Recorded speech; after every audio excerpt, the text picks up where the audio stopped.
Midterm elections are fast approaching across the country, including in Georgia.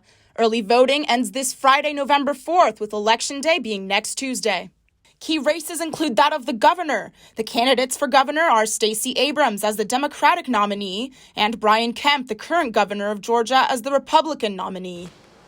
Results of local and state elections such as these often affect day-to-day life much more than that of major elections such as presidential elections, as explained by senior lecturer of political science, Dr. Benjamin Clark. To start participating and getting engaged even at a more local level, I think can sometimes be more constructive than we always focus on who the president is, who's in Congress, and that matters, right? But probably not matters as much as who your state representative is, who your county commissioner is, right? Those kind of races, although we tend to overlook them, can have much more of an impact on your day-to-day life, right?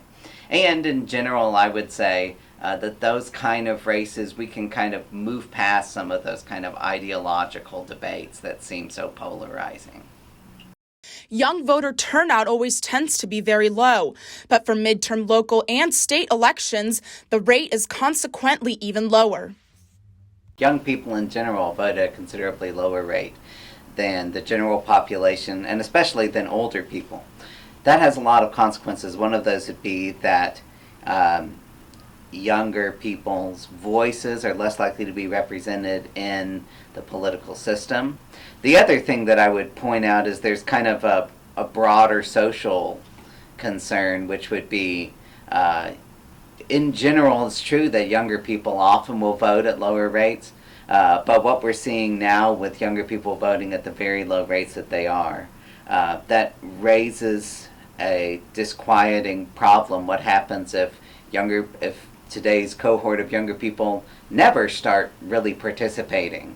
At that point, we start to look at existential questions about whether self-government, democracy are really possible, or whether that requires some kind of baseline of participation.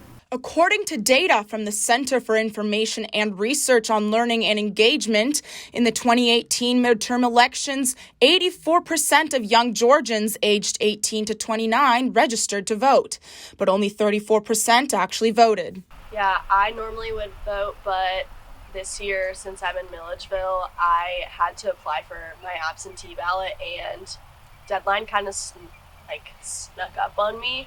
So I missed the deadline for that, so I didn't get my absentee ballot, and now it's too late for me to even vote this time unless I go home. But since I live 2.5 hours away, I can't just drive home really quickly to go do that. I feel like we don't really know the deadlines.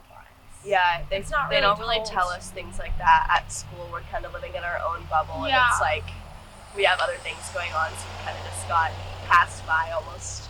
And no one ever wants to ask how do you vote, because it's something that I feel like everyone thinks is so common knowledge, but it's not.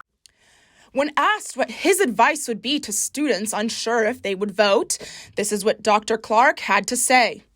By actually participating, they can help to create a political culture that they actually would want to participate in, because that's another thing that I hear a lot from students is they don't really like the way that the political culture currently is, right? It's very angry. It's driven a lot by animosity and vitriol. Because voter turnout rates are relatively low, politicians feel like they need to constantly be making their core voters angry enough to go out and show up to vote, right? That's probably not the most constructive way to kind of motivating people by anger and getting everyone really riled up over what the other side is doing is, I would suggest, not really the most healthy or constructive way to deal with all of these pressing and complex issues of government policy. Right? So, for young people who aren't really motivated by that, who don't really like that kind of political culture, the answer to that is really to go in and start participating. The last day to register to vote was October 11th, and the last day to submit absentee ballot applications was October 28th.